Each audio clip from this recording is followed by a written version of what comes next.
It's obviously a big day for us. It's one that's taken a number of years to come to fruition for us. In my case, it's been 27 years.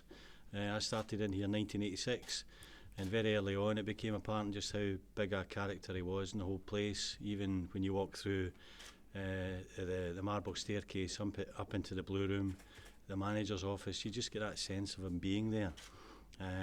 Largely because the place has never changed, and he was instrumental in the construction of the whole place as well, of course. Back in 1928, first manager in that room, of course, as well.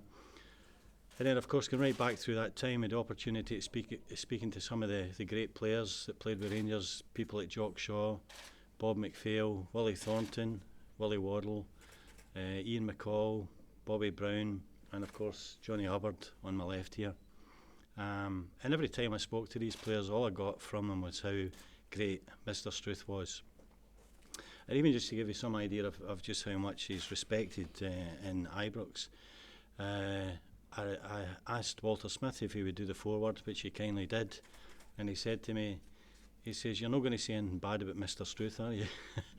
Well, I think the first thing that really struck me about that was that he called him Mr. Struth, and just about everybody that's been connected with the club talks about Mr. Struth, and that's why we called him Mr. Struth, the boss.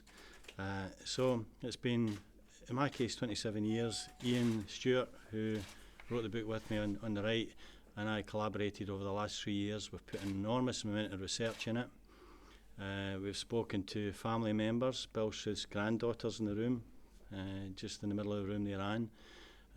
We've accessed family archives. We've searched various other documents, both inside Ibrox and out, to really pick out the history of a man who we feel is deserving of probably the ultimate accolade as perhaps the most significant guy in the history of the club, I would say.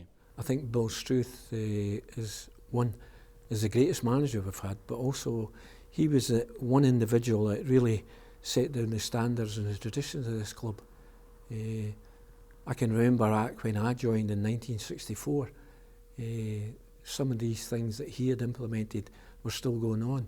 I didn't know it at the time. It was only later on in my playing career that I understood, but things like you wear a collar and tie, and that was because it wasn't just about being smart, but you were a Rangers player 24 hours a day. With the standards that Bill started, obviously, you see Johnny every time at Ibrox, still got a collar and tie. And I think the majority are like that.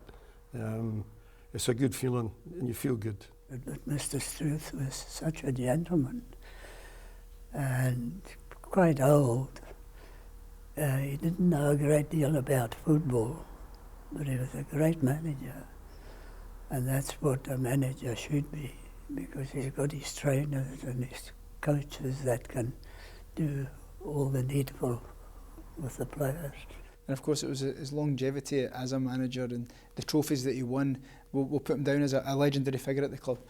Aye, I mean, to have that amount of time at the club is nothing short. 1920, 1954 is fantastic.